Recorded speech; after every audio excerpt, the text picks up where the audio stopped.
Hey everyone, how's it going? I'm Jules Leyhe, and I'm here today to talk to you about a really cool collaboration that I was a part of last year. I was able to play a guitar solo on a Wyatt Flores track. The track is 313, and it's really cool. It has over 4 million plays right now on Spotify. It's just a thrill to have a solo featured on a Wyatt Flores track. He's really blowing up. He's a great artist out of Nashville, Tennessee, and I'm really proud of being on this track with him. So first and foremost, how did I get to play on this track? I was actually on Instagram one day and I got a message request, and it was from an engineer, a recording engineer out in Nashville, Tennessee. And simply put, he saw all of my slide guitar playing on my Instagram page, and they reached out to see if I was able to perform a solo on the record. So I said, yes, this is great. And I was sent the rough demo of the song. But when I started to take whacks at, takes on the solo, that was a really cool thing for me, composing a solo and having just the right amount of improvisation, composition, seeing just sort of like, what they wanted. I wasn't quite sure. So I really started out with a solo that I wrote out. And I definitely liked it. I thought it would be kind of like a pop country. I really thought that it would work. And I think it worked, but the cool thing was that when I sent it to Wyatt's team, they simply asked, could he make it more bluesy? And so I thought, well, sure. So I took my initial recording and I kind of cut it in half. It was like half composed and then half improvised. When I sent this revised version to them, they said, gosh, it's getting there, but we want it more bluesy. Can you do that? And so I thought, okay, wow, more bluesy? Yeah, that's my bag. So then I ended up sending them the last take, and that's the take that you hear on the record. So I want to share that with you right now. Let's have a listen to the solo, and then I'm going to teach you how to play it. Yeah, I'm sorry, you're my last call.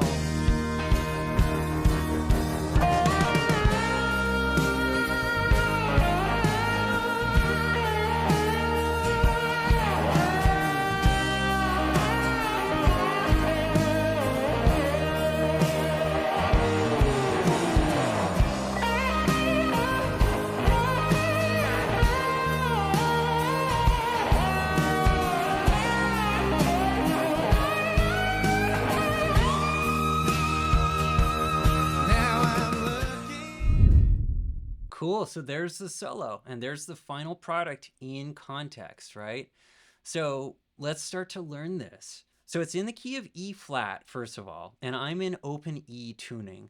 So the weirdest thing about it might be that we're at the 11th fret, and the 12th fret and the open strings are kind of to be avoided, right?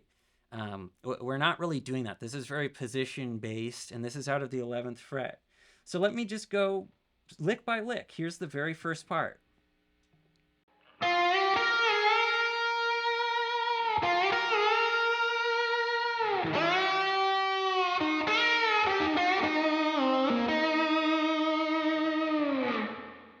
Okay, so let's just go over what's happening right here.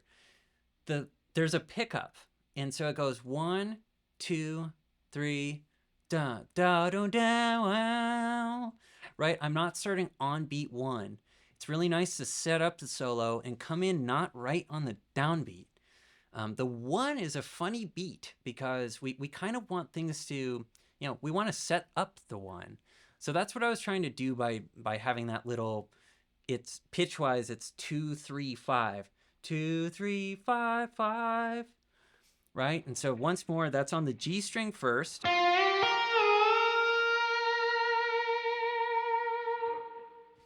And then by giving a little vibrato on that 11th fret, the B flat, you can hear there's some harmonic action going on where that note kind of like comes to life.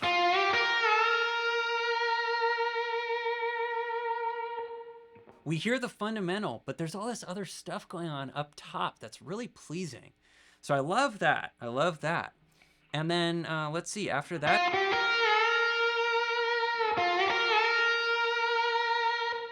Now, I get asked about this next thing quite a bit. It's this sort of howl. And for me, I achieve this by sliding into the note that I'm really aiming for with conviction and speed. The actual speed and just like really picking the note and sliding in ends up getting the harmonic to pop a lot of the time. So I'm sliding into the third, which is on the third string at the 11th fret.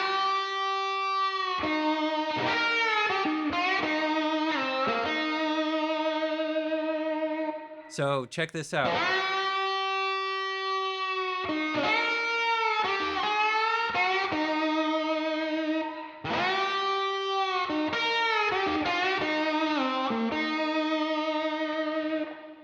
And then I love this, wrapping it up after you play that.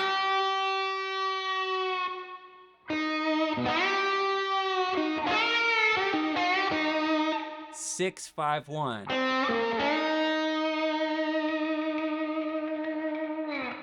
So that whole first phrase is like this. And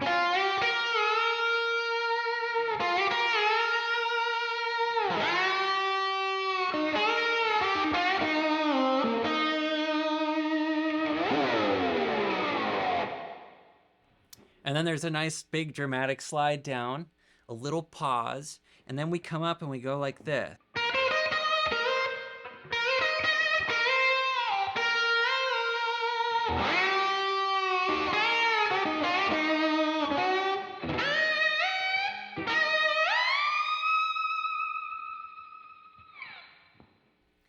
So at the second half of this, I love this. There's just a little bit of, there's a little bit of a pause before I go into this da da da da da.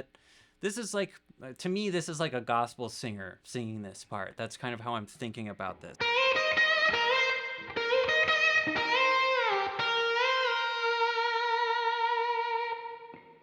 Mostly on the B string, but it's getting this lick together and really having it sound great. This is a very important lick.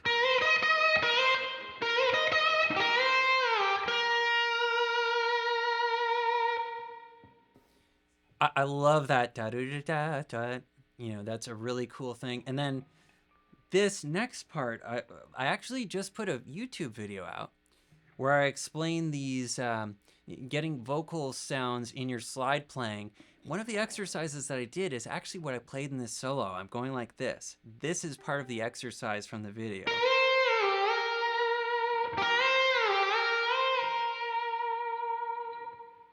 Just moving around on one string like that creates this vocal sound. The more we play note, note, note, the less it's sounding like a singer. But when we go,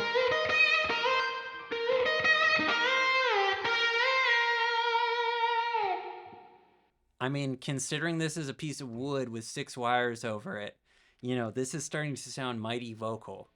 Now, to wrap up the solo, this is another one of my favorite things. Instead of sliding into the major third, it's kind of ambiguous. It's got a little flat 3 in it.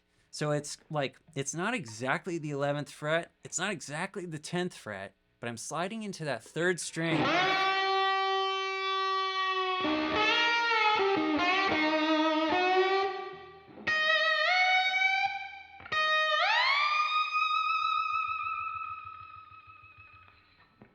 When they asked me to make it more bluesy, that's why I went like this.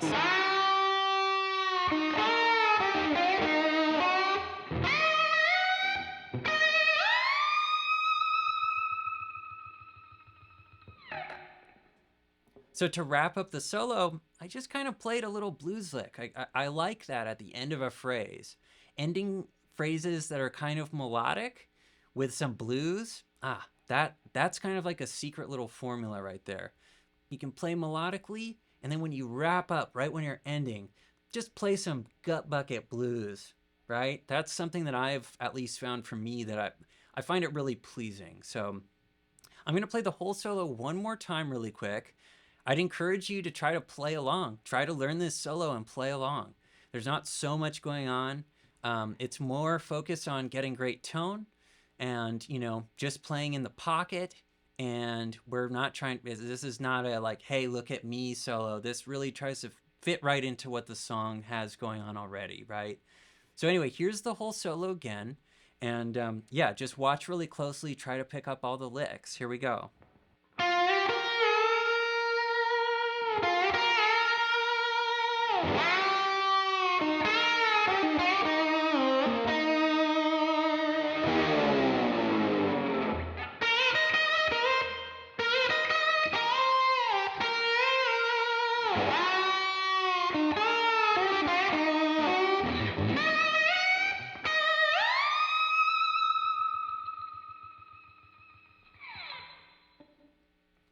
And that very last thing, it's really great to, kind of put your exclamation point on the very end.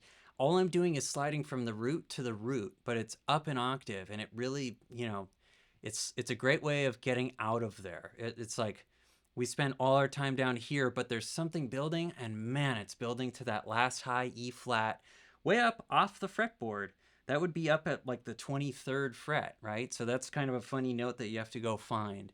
But that's the solo, and that's sort of the process of how it worked recording on this solo for an artist like Wyatt Flores. It was a joy, really, really cool. I love that that track is out there and that people are listening to it right now. If you'd like me to record on a track of yours, let me know. Send me a note. I'm definitely happy to do this.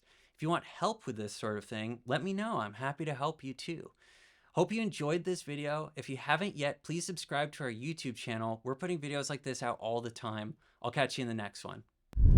Yeah, I'm sorry.